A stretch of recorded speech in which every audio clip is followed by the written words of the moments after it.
parlare della visita del ministro dell'Interno Roberto Maroni, che da qui annuncia un patto per la sicurezza urbana.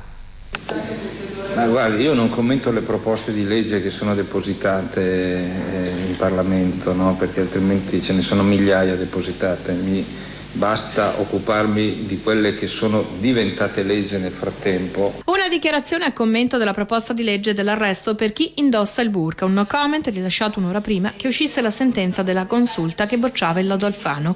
Il ministro era in Laguna per annunciare la stipula di un patto per la sicurezza territoriale di Venezia sulla falsariga di quello operativo sul lago di Garda. Nei colloqui avuto con il presidente della provincia e il prefetto veneziano sono state gettate le prime linee di intervento che saranno messe su carta entro il 4 dicembre, giornata già scelta per la firma. Ci metteremo subito al lavoro e l'intenzione è quella di definire e firmare, sottoscrivere il patto diciamo il 4 di dicembre che è Santa Barbara, non c'entra molto con il patto ma c'entra con Venezia e con il Ministero dell'Interno, perché ve lo do come notizia in anteprima, il 4 dicembre faremo a Venezia la festa appunto di Santa Barbara, una festa che riguarda il Corpo Nazionale dei Vigili del Fuoco, che finora si è fatta sempre a Roma e che da quest'anno faremo in forma itinerante. Il rappresentante del Dicastero degli Interni tornerà a Venezia a fine ottobre. Per quella data sarà formulato il piano di sicurezza integrata per la sicurezza urbana,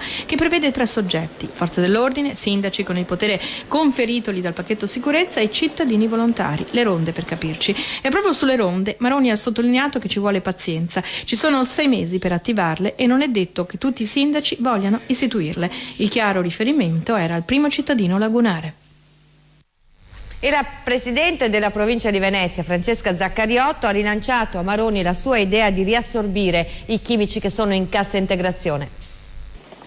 Vuole una deroga al patto di stabilità per assumere i lavoratori cassa integrati del polo chimico di Marghera.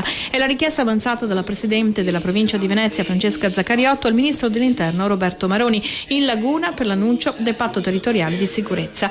Il titolare del Viminale sostiene l'iniziativa e si farà portavoce presso il Presidente del Consiglio e il Ministro dell'Economia Giulio Tremonti. Ho presentato una lettera dove ho chiesto che ci sia la possibilità di riconoscere alla provincia un ruolo di regia e di coordinamento con tutti i comuni del territorio affinché si possa costituire questo osservatorio, ma che l'osservatorio contenga alcune variabili che individuano delle priorità e che quindi sia in grado di fungere anche nei confronti delle altre realtà locali da segnalatore di situazioni di emergenza.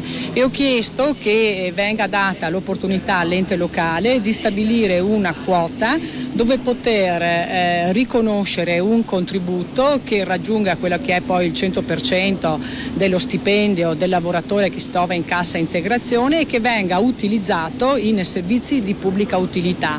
Vedi ad esempio la gestione della manutenzione degli edifici pubblici, vedi la gestione del verde pubblico, vedi la questione della vigilanza, e che quindi sia quello che è l'importo che comunque i comuni mettono a disposizione per interventi legati al disagio, a situazioni sociali, vada fuori del patto di stabilità e che ci sia anche l'opportunità di far sì che si possa uscire dal limite delle assunzioni. Altra questione è quella del campo Sinti eretto a Favaro, che l'amministrazione di Cacorner vuole bloccare. Il prefetto di Venezia Michele Lepri Galerano è il commissario straordinario per l'emergenza nomadi in Veneto. Stiamo attendendo la documentazione. Proprio ieri ho mandato una lettera di sollecito in base a quello che la legge prevede e riconosce come compito della provincia nei riguardi del comune, e quindi mi auguro che il comune di Venezia mi dia una risposta.